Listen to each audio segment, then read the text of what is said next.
Hello guys, good evening to all of you. Once again welcome on you my YouTube channel Learn with Concept by Archana Sharma. I hope आप सभी अच्छे होंगे, अपने घर पे होंगे, सेफ़ होंगे. ठीक है, अभी थोड़े दिन पहले ही मैंने कोर्स 2 स्टार्ट किया है which name is contemporary India and it's education. ठीक है, यानी कि कंटेम्प्रोरी इंडिया एंड एजुकेशन, यानी कि हम यहाँ पे बात करेंगे कि समकालीन भारत और उससे रिलेटेड शिक्षा क्या है. ठीक है, और शिक्षा के लिए इस फील्ड में क्या क्या काम हुए हैं. तो ये पेपर उसी से रिलेटेड है, BEd first year course 2.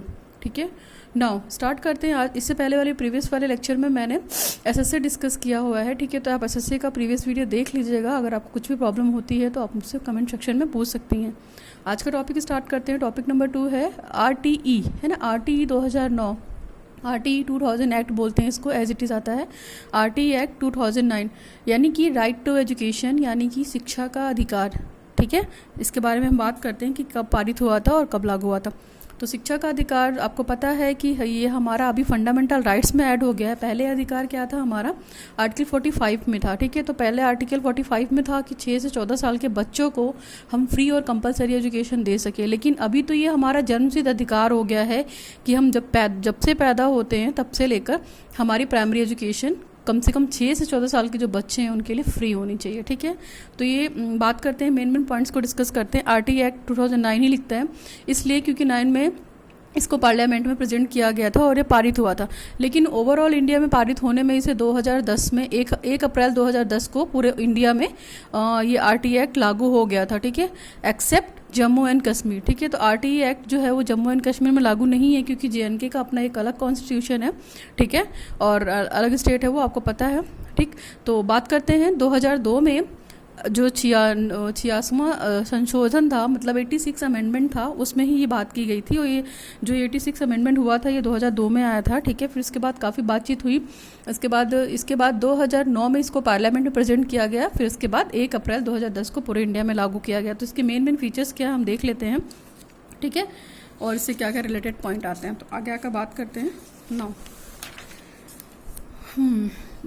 RTE इन दी मतलब राइट टू एजुकेशन. अगर ये पता है ये वीक सेक्शन के लिए भी बात करता है और शिक्षा का अधिकार सभी के लिए हो ये बात करता है. और अभी ये जन्मसिद्ध अधिकार हो गया. तो इसका बेस क्या है हमारे ख्याल से, देखिए इसका बेस ये है कि जितने भी बच्चे हैं हर बच्चे का ये राइट बनता है कि वो फुल टाइम एलिमेंट्री एजुकेशन उसके लिए फ्री हो. ठीक है, और क्वालिटी कंसर्न भी हो. Formal school v satisfy the certain essential norms and standard, यानी कि जो बच्चे हैं देश के जो सारे बच्चे हैं वो मतलब प्राथमिक शिक्षा को लेने के लिए फ्री हैं और कंपलसरी हैं. ठीक है, और कुछ स्पेशल नॉर्म्स के साथ भी और स्पेशल फॉर्मल स्कूल्स के साथ भी, उसमें उसको कोई कोताही नहीं बरती जाएगी. और एसेंशियल स्टैंडर्ड्स भी होते हैं. ठीक है, आपको पता है मैंने पिछले वाले पेज में कि जो कॉन्स्टिट्यूशन में 86 अमेंडमेंट हुआ था तब 2000 एक्ट 2002 एक्ट जो था, ठीक है, उसमें आर्टिकल 21 को ऐड किया गया. पहले आर्टिकल क्या था आपको पता है कि 45 था. तो 45 में सिर्फ ये बात कही गई थी कि 6 से 14 वर्ष के बच्चों को फ्री एजुकेशन दी जाएगी. बट अभी जो आर्टिकल 21 यानी कि 21A अल्फा में अब ये चीज़ क्लियर कर दी गई है कि ये फंडामेंटल राइट्स है बच्चे का. जब से वो पैदा हो तब से उसकी 6 से लेकर 14 साल तक की जो एज है उसमें वो फ्री एजुकेशन पा सके. ठीक है, तो in the constitution of India to provide the free and compulsory education of all children. और जब ये आरटीई एक्ट लागू हुआ तो 2 नए टर्म आपके सामने निकल कर आए, फ्री एंड कंपलसरी. ठीक है, ठीक, तो ये जो फ्री एंड कंपलसरी है इसकी बात करते हैं थोड़ा सा यहाँ पे आके. और आर्टिकल 21 पता है आपको कि ये 21A है जो अब पूछा जाता है. ठीक है, ये आरटीई एक्ट आया था और ये 1 अप्रैल 2010 को इंडिया में ओवरऑल इंडिया में लागू हो गया था. और दूसरी बात की जाए तो आरटीई एक्ट के टाइटल से 2 चीज़ें निकल कर आई. मैंने आपको बताया कि free and compulsory. Free for मतलब कोई भी वो चार्जेस नहीं लेंगे, कोई भी वो फीस नहीं लेंगे, कोई भी वो अलग रेक्यूज नहीं लेंगे. ठीक है, यानी कि उस चीज़ के लिए वो कुछ भी पे नहीं करेंगे. ठीक, इसका मतलब फ्री हो. कंपलसरी का मतलब है कि इस प्राइमरी एजुकेशन को पाने के लिए उनको कोई भी मना नहीं करेगा. उनके पेरेंट्स भी इवन वो कंपलसरी एजुकेशन देने के लिए बच्चों को मोटिवेट करेंगे. मतलब देनी है तो देनी है, कंपलसरी कर दी गई है, अनिवार्य रूप कर दी गई. फ्री एंड कंपलसरी, निःशुल्क और अनिवार्य रूप से लागू कर दी गई थी. कब? आरटीई एक्ट जब ये आया था 1 अप्रैल 2010 को पूरे भारत में, एक्सेप्ट जेएनके में लागू नहीं है ये, ठीक है। It makes provision for the non admitted child to the admitted to an age of appropriate class, ठीक। देखिए जो बच्चे एडमिशन नहीं ले पा रहा किसी की रीजन की वजह से, उसको भी जिस साल में एडमिशन लेने आएगा उस एज के हिसाब से उसको एक क्लास में दे देंगे। जैसे मान लीजिए बच्चा 6-7 साल तक नहीं पढ़ पाया, 7 साल उसकी एज हो गई, या 8 साल हो गई, या 9 साल हो गई, मान लीजिए 9 साल की एज में वो आया, तो उसको वो अगली क्लास में मिल जाएगा, जो भी क्लास में चाहेगा, जो जितनी उसकी एज होगी उसको उसी क्लास के हिसाब से दिया जाएगा। इसमें उसको कोई बाउंडेशन नहीं होगी, कोई भी इंस्टीट्यूट या संस्था नहीं मना कर सकती है कि हम इस बच्चे को एडमिशन नहीं लेंगे, यानी कि एज फैक्टर बाउंडेड नहीं है, ठीक है। तो ये सारी चीज़ें आरटीई एक्ट के तहत हैं, ठीक है। हम कोशिश करते हैं कि आरटीई एक्ट को और अच्छे से समझ सकें। और दूसरी चीज़, जब ये आरटीई एक्ट लागू हुआ था तो बहुत सारे प्रोहिबिट्स भी थे कि इंस्टीट्यूट या स्कूल या जो भी संस्था है जो शिक्षा दे रही है बच्चों को, वो इस मामले में बच्चों को रोक नहीं सकती। यानी कि कोई इस चीज़ के लिए बच्चे को फिजिकल पनिशमेंट नहीं दी जाएगी, उसको मेंटल हैरेसमेंट भी नहीं दिया जाएगा कि मान लीजिए ये बच्चा लेट से एडमिशन दे रहा है तो उसको मैंने 4th क्लास में दे दिया, मान लीजिए 9 साल का बच्चा है तो उसको 4th क्लास में एडमिशन दे दिया, तो उसके लिए उसको कोई फिजिकल पनिशमेंट भी नहीं मिलेगी, डायरेक्ट एडमिशन दे दिया जाएगा, ना ही उसको कोई मेंटल हैरेसमेंट करेगा, ठीक है। जो भी मेंटल हैरेसमेंट करेंगे स्कूल वाले, उनको प्रॉपर जेल होती है, तो इसके लिए बहुत सारे प्रोविजन बन गए हैं। नंबर 2 है screening procedure for admission of children. बच्चे के लिए कोई भी एंट्रेंस टेस्ट नहीं रखा जाएगा, कोई भी एडमिशन प्रोसीजर नहीं रखा जाएगा, कोई भी स्क्रीनिंग नहीं कराई जाएगी, डायरेक्ट उसको क्लास में एडमिशन दे दिया जाएगा और उसको एनरोल कर दिया जाएगा। तीसरा है कैपिटलिज्म फीस, यानी कि कोई भी कैपिटल फीस नहीं ली जाएगी, ना वो बुक की फीस ली जाएगी, ना वो स्कूल की, ना वो ड्रेस की, ना उसकी ट्यूशन फीस, किसी भी प्रकार का कोई भी फीस नहीं लिया जाएगा। तीसरा प्रोहिबिट ये था। चौथा है private tuition bye teachers. Private tuition जो है वो टीचर्स नहीं ले सकते हैं, ठीक है। इसमें ये भी मना कर दिया गया था कि जो टीचर्स हैं वो प्राइवेट ट्यूशन नहीं पढ़ा सकते हैं। नेक्स्ट है हमारा running of school without recognition. जितने भी स्कूल या जितनी भी संस्था होंगी वो विदाउट रिकॉग्निशन इम्प्लीमेंट नहीं होंगी या लागू नहीं होंगी, यानी कि जो स्कूल रन कर रहा है उसको रिकॉग्निशन की एफिलिएशन लेना पड़ेगा। तो ये सारी चीज़ें थी जो एक बच्चे को प्रोहिबिट कर सकती थी, मतलब कि इस मामले में बच्चे को कोई भी रोक टोक नहीं करेगा, चाहे वो किसी भी जाति का हो, चाहे वो किसी भी धर्म का हो, चाहे वो किसी भी रंग रूप का हो, ठीक है। तो आरटीई एक्ट 2009 हमारा यही कहता है कि हर बच्चे को फ्री एजुकेशन देनी है, एक अच्छे नॉर्म्स के साथ देनी है, अच्छे इंफ्रास्ट्रक्चर के साथ देनी है, स्टैंडर्ड्स के साथ देनी है, विद क्वालिटी देनी है, ठीक है। ये तो हमने बेस बात की कि आरटीई का बेस ये था। और आप मोटा मोटा याद रखिएगा कि पहले आर्टिकल 45 था, ठीक है। तो उसी आर्टिकल में अमेंडमेंट करके 86 से जो संशोधन हुआ, ठीक है, अमेंडमेंट करके उसको 21A कर दिया गया है, 21A यानी कि 21A अल्फा, ठीक है। और ये लागू हो गया था 1 अप्रैल 2010 को इंडिया में, एक्सेप्ट जम्मू JNK। और देखा जाए तो एक चीज़ मैं आपको बता दे रही हूँ कि इंडिया जो है उसका 136वां स्थान है आरटीई को लागू करने में, 36वां नहीं, 135 नंबर है इंडिया जिसने आरटीई को अडॉप्ट किया। इससे पहले 134 कंट्री नहीं है जो आरटीई एक्ट को पहले से ही अडॉप्ट कर चुकी हैं, यानी कि हमारा जो नंबर है वो 135 नंबर है, ठीक है। कभी कभी क्वेश्चन पुटअप किया जाता है कि आरटीई एक्ट को प्रदान करने में या इम्प्लीमेंट करने में इंडिया का कौन सा स्थान है, तो 135वां स्थान है जहाँ पे फ्री और कंपलसरी एजुकेशन लिखकर निकल कर आई, ठीक है। इससे पहले 134 कंट्री हैं जो इंडिया से पहले आरटीई एक्ट को लागू करा चुकी हैं, ठीक है, जो बहुत हाईटेक कंट्री रही है, डेवलप्ड कंट्री है। इंडिया डेवलपिंग कंट्री है तो उसका जो प्लेस है वो 135 है आरटीई एक्ट के लिए, ठीक है। और JNK ऐसा स्टेट है जहाँ पे उसके लिए JNK वाले स्टेट में लागू नहीं है। और इसी से निकल कर आया था एक EWS, यानी कि जो वीकर सेक्शन है, इकोनॉमिकली वीकर सेक्शन जो है उसके लिए 25% का रिजर्वेशन भी निकला था आरटीई एक्ट से। ये एक नोट पॉइंट है, मैं आपको बता दे रही हूँ, याद रखिएगा। EWS का मतलब है इकोनॉमिकल वीकर सेक्शन। ये अलग से एक टॉपिक भी हो सकता है क्योंकि काफ़ी डिटेल है वीकर सेक्शन में, और कोर्स 2 में है ये, तो मैं किसी PPT में बना दूंगी या आपको पढ़ा दूंगी किसी भी लेक्चर में। तो अभी थोड़ा सा यहाँ से सोच लेते हैं कि EWS का जो रिजर्वेशन है वो मान लीजिए 25% रिजर्वेशन है। अगर एक क्लास के एक स्कूल में 100 सीटें हैं मान लीजिए, तो वो 25% जो सीटें हैं वो किसके लिए रिजर्व रखेगा, वीकर सेक्शन या EWS के लिए, ठीक है। इकोनॉमिकली वीकर सेक्शन जो मतलब इस समाज से आर्थिक रूप से पिछड़े हुए हैं, ठीक है, इनके लिए 25% का रिजर्वेशन रखेगा, ठीक। प्राइवेट स्कूल अगर है तो वो 25% का रिजर्वेशन देगा, यानी कि 100 में से 75 सीटें ही जनरल के लिए हो सकती हैं, बाकी 25% सीट किसके लिए रिजर्व करेगा, EWS सेक्शन के लिए। तो ये नोट था, इसको याद रखिएगा। बहुत सारे नोट्स हैं। आर्टिकल 21A याद रखिएगा, एक्ट याद रखिएगा, 2002 में पारित हुआ था। इसके बाद 6 से 14 साल की एज याद रखिएगा, ठीक नाउ। और इसी को 1 अप्रैल 2010 वाली ये डेट याद रखिएगा, ठीक। और ये प्रोहिबिट डेट से याद रखिएगा। तो ये तो हमारा बेस हो गया आरटीई का। आगे की बात करते हैं मेन फीचर्स क्या हैं। तो आपको हमने बेस क्लियर कर दिया, आप उस बेस के माध्यम से बहुत अच्छे से लिख सकते हैं। मेन फीचर ये है कि आपको पता है कि आरटी एक्ट 2009 में लागू हुआ था और इसके तहत ये बात की गई थी कि फ्री और एलिमेंट्री यानी कि फ्री एलिमेंट्री एजुकेशन सभी बच्चों के लिए फ्री होगी 6 से 14 साल के बच्चों के लिए या नेबरहुड स्कूल, यानी कि 6 से 14 साल के वो बच्चे जो मतलब इस कैटेगरी में आते हैं वो उनके लिए एलिमेंट्री एजुकेशन फ्री कर दी जाएगी।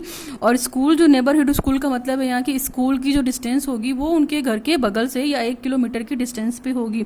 अगर प्राइमरी स्कूल है, मान लीजिए प्राइमरी स्कूल है, ठीक है, प्राइमरी स्कूल है तो उसकी जो डिस्टेंस होगी स्कूल की 1 किलोमीटर होगी उसके घर से। और अगर इसी सेकेंडरी स्कूल की बात कर लेते हैं या माध्यमिक की बात कर लेते हैं तो उसकी डिस्टेंस 2 किलोमीटर से ज़्यादा नहीं होगी, ठीक है। यानी कि ये डिस्टेंस मैटर करती है कि जो उसका घर है बच्चे का जो पढ़ना चाहता है उसकी स्कूल से डिस्टेंस 1 किलोमीटर होगी। प्राइमरी में ऐसे लिखती हूँ, आप अपने हिसाब से लिख लीजिएगा। और सेकेंडरी के लिए कम से कम 2 से 2.5 किलोमीटर हो, तो इससे ज़्यादा डिस्टेंस ना हो, ठीक है। ये प्रोविज़न आरटी कहता है, यानी कि उसके बगल में पड़ोस की तरह से उसका स्कूल हो। नेक्स्ट है हमारा फ्री एंड कंपलसरी का मतलब है किसी भी तरीके के बच्चे को एडमिशन के टाइम पे कोई चार्ज नहीं देना है, ठीक है, कोई एक्सपेंसेस नहीं देनी है, कोई ट्यूशन फीस नहीं देनी है, बुक यूनिफॉर्म किसी भी तरीके स्टडी मटेरियल के लिए कोई पैसा नहीं देना है, ठीक। इन अदर वर्ड्स अगर हम बात करते हैं तो it implies the education which is free and मतलब बच्चा जो भी प्राथमिक शिक्षा ले रहा है वो टेंशन फ्री होकर ले, एंजाइटी फ्री होकर ले और भय से मुक्त होकर ले, ठीक है। नेक्स्ट है हमारा RT act provides children access to the elementary schools within the defined area and limits of neighbourhood. Neighbourhoods का मतलब मैंने आपको पहले बता दिया है कि जो भी स्कूल होगा, प्राइमरी स्कूल होगा, चाहे गवर्नमेंट हो चाहे प्राइवेट हो, वो 1 किलोमीटर से डिस्टेंस से ज़्यादा दूर नहीं होगा। और जो सेकेंडरी होगा वो 2.5 किलोमीटर हो सकता है, ठीक है। तो ये नेबरहुड का मतलब है कि जो स्कूल होगी या उसकी पाठशाला होगी वो अबव 1 किलोमीटर ना हो, ठीक।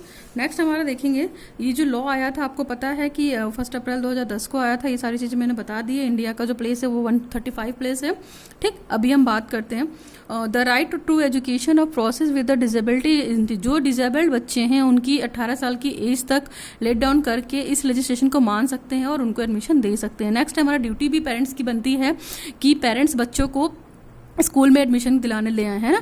Parents to admit the child in elementary school, article 51A के तहत, आर्टिकल 51A ब्लॉक के, ठीक है। तो ये जो है ना आर्टिकल 51A इसमें यही बात करता है कि ये पेरेंट्स की भी ड्यूटी है कि बच्चों को स्कूल में जाकर एडमिशन दिलाएं और उन्हें एनरोल कराएं। आरटी एक्ट हमारा ये कहता है। फिर कंपलसरी एलिमेंट्री एजुकेशन का मतलब है कि make identify and children that are out of the school और ड्रॉप आउट, यानी कि उन बच्चों को भी आइडेंटिफाई किया जाए जो ड्रॉप आउट्स हैं, ठीक है, और जो स्कूल के बाहर हैं, ठीक है।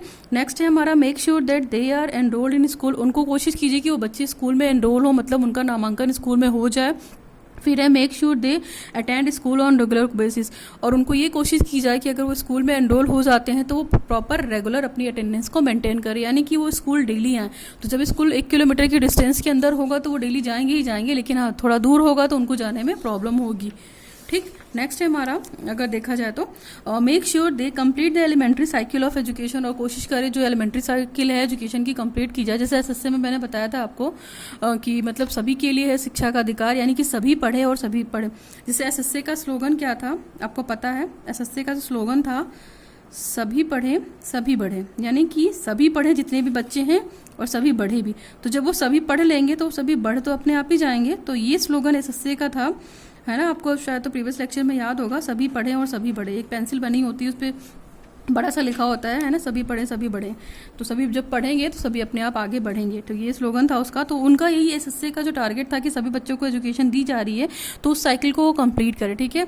नेक्स्ट है हमारा if parents are reluctant to the send their children it is the responsibility of the government to find the. अगर जो पेरेंट्स हैं, बच्चे के जो माता पिता हैं, अगर वो असक्षम है बच्चे को स्कूल में भेजने में, तो ये गवर्नमेंट की रिस्पॉन्सिबिलिटी बनती है कि उन पेरेंट्स को सर्च करे, उन गाँव को सर्च करे जहाँ पे ये बच्चे हैं जो स्कूल में एडमिशन नहीं लिए हुए हैं या स्कूल में किसी की वजह से एनरोल नहीं है, ठीक है। तो लेकिन उनको विदाउट यूज़ ऑफ फोर्सेस और वायलेंस, अहिंसा का यूज़ नहीं करना है और प्रेशर तो शेंड दिया, उनको प्रॉपर अवेयर कराना है कि हाँ शिक्षा क्यों ज़रूरी है, बच्चों को समझाकर, बच्चों के माता पिता को समझाकर बच्चों को स्कूल में एनरोल कराना है, किसी तरीके का फोर्समेंट नहीं करना है। नेक्स्ट है हमारा एज अप्रोप्रिएट एजुकेशन। देखिए इसका मतलब है कि this means that child will be enrolled in the age class that the, यानी कि भाई यानी कि जिस साल में बच्चा एडमिशन लेगा स्कूल में तो उसकी एज के अकॉर्डिंग उसको क्लास दे दी जाएगी, एज मैटर नहीं करेगा। नेक्स्ट है in other words if 10 years old has not been to the school and dropped out. मान लीजिए 10 साल का बच्चा है हमारा, ठीक है, और वो 10 साल में एडमिशन लेने आ रहा है, उससे पहले उसने कोई स्कूलिंग नहीं की है, तो उसको डायरेक्ट कहाँ पे एडमिशन दे दिया जाए, क्लास 5th में दे दिया जाए, ठीक है। तो उसको क्लास 5th में एनरोल कर दिया जाएगा। इसके लिए उसको किसी तरह की पनिशमेंट या किसी भी तरह की कोई भी स्क्रीनिंग नहीं ली जाएगी, डायरेक्ट उसको क्लास 5th में कर दिया जाएगा अगर वो 10 साल का बच्चा है, ठीक है। नेक्स्ट है हमारा to enable the 10 years to cope in place. मान लीजिए 10 साल का है तो क्लास 5th में पढ़ रहा है, फिर उसको स्पेशल ट्रेनिंग दी जाएगी, ठीक है, बच्चों को, और बच्चे की एज के हिसाब से उसको डेवलप कराया जाएगा, उसका लेवल, मेंटल लेवल। नेक्स्ट है हमारा quality norms for all school को। कुछ बहुत सारे क्वालिटी नॉर्म्स बने थे जब हमारा एसएससी लागू हुआ था, यूईई लागू हुआ था, यानी कि यूनिवर्सलाइजेशन ऑफ एलिमेंट्री एजुकेशन, और आरटी एक्ट लागू हुआ था 2009 में। तो बहुत सारे नॉर्म्स बने थे। ये जो नॉर्म्स हैं वो गवर्नमेंट और प्राइवेट स्कूल दोनों के लिए है। रेशियो की बात कर लेते हैं यहाँ पे। तो पीपल टीचर रेशियो क्या है, एक्सीड नहीं कर सकता है 1:30 रेशियो, यानी कि 30 बच्चे हैं तो वन टीचर होगा ही होगा, ठीक है, उससे ज़्यादा नहीं होगा। नेक्स्ट है हमारा अगर 30 से ज़्यादा बच्चे हैं तो वन टीचर पढ़ा रहा है, तो ये आरटी एक्ट हमारा ये नहीं कहता है। आरटी एक्ट हमारा ये कहता है 30 बच्चे हैं तो एक टीचर कंपलसरी है। नेक्स्ट है हमारा minimum days of school functioning in a year. एक साल में 200 दिन कंप्लीट होना चाहिए प्राइमरी एजुकेशन के लिए, और 250 दिन किसके लिए, अपर प्राइमरी एजुकेशन के लिए। ये दिन याद रखिएगा कि प्राइमरी के लिए 200 डेज दे रखा है और अपर प्राइमरी के लिए 250 डेज दे रखा है 1 ईयर में, ठीक है। नेक्स्ट है हमारा मिनिमम आवर्स कितना होना चाहिए स्कूल में पढ़ाने का। तो 4 hours for primary school and 5 hours for upper primary school. 4 घंटे प्राइमरी स्कूल में और अपर 5 घंटे अपर प्राइमरी में। नेक्स्ट है हमारा minimum working hours for the teacher. Teachers के लिए वर्किंग आवर जो है वो 45 आवर्स इन अ वीक, यानी कि अगर हम बात करते हैं तो एक सप्ताह में वो 45 घंटे टीचर कम से कम काम करता हो। 45 घंटे इन द सेंस कि 7 से 7.5 या 8 घंटे भी हो सकते हैं पर डे, और वो 6 डे स्कूल लगेगा, मंडे टू सैटरडे। तो इतना आवर एक टीचर को कंप्लीट करना है एक सप्ताह में, ठीक है। Separate subject teachers and head teachers, मतलब अलग अलग सब्जेक्ट के लिए अलग अलग टीचर होना चाहिए। ये नहीं कि एक ही टीचर पढ़ाया चला जा रहा है सारे सब्जेक्ट्स को, तो उसमें क्वालिटी की बात नहीं हो पाएगी, ठीक है। हर टीचर हर सब्जेक्ट में एक्सपर्ट नहीं हो सकता, इसलिए सब्जेक्ट एक्सपर्ट टीचर्स की भी वहाँ पे बात की गई थी, और उनसे ऊपर हेड टीचर्स की भी बात की गई थी। नेक्स्ट हमारा 1 क्लासरूम फॉर एवरी टीचर, और हर टीचर के लिए क्लासरूम होना चाहिए था, और एक ऑफिस कम स्टोर कम होना चाहिए था जहाँ पे सभी टीचर्स बैठ के इसको स्टाफ रूम भी बोल सकते हैं, स्टाफ रूम भी हो एज ए स्टाफ रूम। फिर हेड टीचर्स रूम भी हो, यानी कि हेड टीचर का भी रूम हो। फिर separate toilets for girls and boys. जो ये नॉर्म्स बने थे स्कूल के लिए, इनके लिए कहा गया था कि गर्ल्स और बॉयज़ के लिए सेपरेट टॉयलेट होना चाहिए, और एक किचन भी होना चाहिए, a kitchen where mid day meal is prepare. ऐसा किचन होना चाहिए जहाँ पे मिड डे मील भी प्रिपेयर किया जा सके ईजिली, ठीक। नेक्स्ट बात करते हैं safe and adequate drinking water. साफ सुथरा पानी पीना चाहिए, इसकी भी व्यवस्था होनी चाहिए। स्कूल जो बन रहा है आरटी एक्ट हमारा ये कहता है। कुछ हद तक ये चीज़ें इंप्लीमेंट हो रही हैं, स्कूल ने इसके आरटी एक्ट के अकॉर्डिंग अपने आप को थोड़ा बहुत मॉडिफाई कर लिया है, लेकिन हम ये नहीं कह सकते हैं कि हमें एज इट इज सक्सेस मिल रही है, इसमें थोड़ा टाइम लगेगा। नेक्स्ट है बच्चों के लिए प्लेग्राउंड होना चाहिए, बाउंड्री होना चाहिए, बाउंड्री वॉल होना चाहिए, और एक लाइब्रेरी भी होनी चाहिए स्कूल में। नेक्स्ट हमारा टॉपिक पॉइंट है हमारा number of teachers. Number of teachers कितने होने चाहिए। अगर हम क्लास 1 to 5th की बात करते हैं तो मान लीजिए अगर जो एडमिटेड चिल्ड्रेन है वो अप टू 60 है, 60 के आसपास है, तो नंबर ऑफ टीचर्स 2 होने चाहिए, यानी कि कितना हो गया, 40 बच्चों पे एक टीचर हो गया है ना। अगर इसको हम 60 को डिवाइड कर देते हैं तो मान लीजिए 40 बच्चों पे एक टीचर हो गया। 40 बच्चों पे ये 40 स्टूडेंट हैं तो ये हो गया, यानी कि एक टीचर 40 बच्चों पे हो गए, ठीक। तो 40-40। नेक्स्ट याद रखिए 1:40 का रेशियो हो गया। 1:30 तो बना रखा है लेकिन फॉलो नहीं होता है, तो 1:40 कर दिया गया है। चिल्ड्रेन बिटवीन द 61 to 90, अगर 61 से 90 तक वो बच्चे हैं तो टीचर्स की संख्या कितनी 3 होनी चाहिए, ठीक है, यानी 30-30। नेक्स्ट है हमारा चिल्ड्रेन बिटवीन 91 to 120, तो यहाँ पे 4 टीचर होने चाहिए। जैसे जैसे बच्चे बढ़ेंगे वैसे वैसे टीचर की रिक्वायरमेंट ज़्यादा बढ़ेगी। और मान लीजिए 150 से ज़्यादा बच्चे हैं तो वहाँ पे 5 टीचर भी हों, ठीक है, और प्लस एक हेड मास्टर टीचर भी हो, एक हेड टीचर भी हो। पैरा टीचर्स बैंड, यानी कि जो कॉन्ट्रैक्ट पे टीचर्स रखे जाते थे, जो नॉन क्वालिफाइड होते थे, उन पर पूरी तरीके से बैंड लगा दिया गया था। आरटी एक्ट के थ्रू बैंड लगा हुआ है। नेक्स्ट है हमारा minimum number of working days. Minimum number of working days कितना हो सकता है, ठीक है। तो अगर minimum number of working days की बात करते हैं तो 200 वर्किंग डेज जो हैं वो कौन सी क्लास की होनी चाहिए, क्लास 1 to 5th के लिए होनी चाहिए। और अगर 220 डेज वर्किंग डेज है तो वो 6 to 8 की होनी चाहिए, यानी कि क्लास 1 to 5th का जो मतलब क्लास होगा उसके लिए कम से कम 365 दिन में 200 वर्किंग डेज होने चाहिए, और जो क्लास 6 to 8 होगी उसमें 220 वर्किंग डेज होना चाहिए। अगर इंस्ट्रक्शनल आवर की बात करते हैं, यानी कि टीचर कितने घंटे पढ़ाएगा, इसकी बात करते हैं एकेडमिक ईयर के अकॉर्डिंग, तो मान लीजिए जो 1st से 5th क्लास है उसके लिए 800 इंस्ट्रक्शनल आवर्स होने चाहिए, 800 इंस्ट्रक्शनल आवर, ठीक है। कम से कम वो 800 घंटे पढ़ाए पर एकेडमिक ईयर, मतलब एक साल में 8,800, ठीक है। और ये प्राइमरी के लिए है 1st to 5th। और नेक्स्ट की बात की जाए अगर 100 instructional hours per academic year for 6 to 8, तो 1st to 5th के लिए जो है 800 घंटे हैं और 6 से 8 के लिए 1000 घंटे, इस चीज़ को याद रखिएगा। नेक्स्ट है हमारा लाइब्रेरी। हाँ, स्कूल में एक लाइब्रेरी भी होनी चाहिए जहाँ पे न्यूज़पेपर भी मिलता हो, मैगजीन भी मिलता हो और बुक्स हो बच्चों से रिलेटेड और स्टोरी बुक्स भी हो, तो इस तरह की चीज़ें भी RT एक्ट 2009 के तहत आती हैं, ठीक है। नेक्स्ट बात करते हैं प्ले वे। अगला क्या होना चाहिए अगर RT एक्ट लागू कर रहा है स्कूल, तो एक प्ले मटेरियल भी होना चाहिए। Play material games and sports equipment वगैरह भी होना चाहिए। बच्चों को खेलने के लिए गेम्स का भी पीरियड लगना चाहिए और स्पोर्ट्स भी होना चाहिए ताकि बच्चों को हेल्प मिल सके। जैसे लड़कों के लिए क्रिकेट हो गया, लड़कियों के लिए बैडमिंटन हो गया, इस तरह की चीज़ें मिलनी चाहिए। It shall be provided to each as the required, तो जैसा स्कूल में मिल जाए, जैसी सुविधा हो जाए उसके हिसाब से, उसकी क्लास के हिसाब से रिक्वायर्ड किया जाए। ये तो था हमारा RT एक्ट। आई होप आपको क्लियर हो गया होगा। इसमें फटाफट रिवीजन कर लेते हैं। तो रिवीजन में था कि फ्री एंड कंपलसरी एजुकेशन की बात की है। RT एक्ट 2009 ने पीपल टीचर रेशियो बताया है 1:30 या 1:40 भी बना रखा है। फिर नंबर ऑफ वर्किंग डेज भी बता रखा है कि 200 क्लास 1st to 5th के लिए होने चाहिए और 220 6 to 8 के लिए होना चाहिए। Working hour in a week बात की तो 45 आवर एक टीचर को काम करना है। फिर स्कूल शुड बी अराउंड 1:3, जो वर्किंग आवर होगा एक सप्ताह में वो 45 होगा, ठीक है। तो school should be around 1 and 3 kilometres from the home. जो प्राइमरी स्कूल होगा बच्चे के लिए अगर देखा जाए तो वो 1 किलोमीटर के डिस्टेंस में होना चाहिए और अपर प्राइमरी की बात करते हैं थोड़ा सा 6 to 8 के लिए, तो वो 3 किलोमीटर के डिस्टेंस में होना चाहिए मिडिल, ठीक है। फिर no denial of admission and transfer of cup, ठीक है। बच्चे को ट्रांसफर सर्टिफिकेट देने के लिए कोई पनिशमेंट नहीं मिलना चाहिए, ठीक है। एडमिशन के टाइम पे उसको कोई इशू नहीं होना चाहिए। नेक्स्ट है हमारा qualified teachers and recognised teachers school. बच्चों के लिए क्वालिफाइड टीचर्स होने चाहिए और स्कूल का रिकॉग्नाइजेशन होना चाहिए। और SMC should be there. SMC का मतलब है स्कूल मैनेजमेंट सिस्टम होना चाहिए, स्कूल मैनेजमेंट कॉर्पोरेशन वहाँ पे होना चाहिए। तो that is more about the RT act. RT act के हिसाब से नाम आता है क्वेश्चन, ठीक है। इस चीज़ को याद रखिएगा 2009। तो that is more all about the RT act.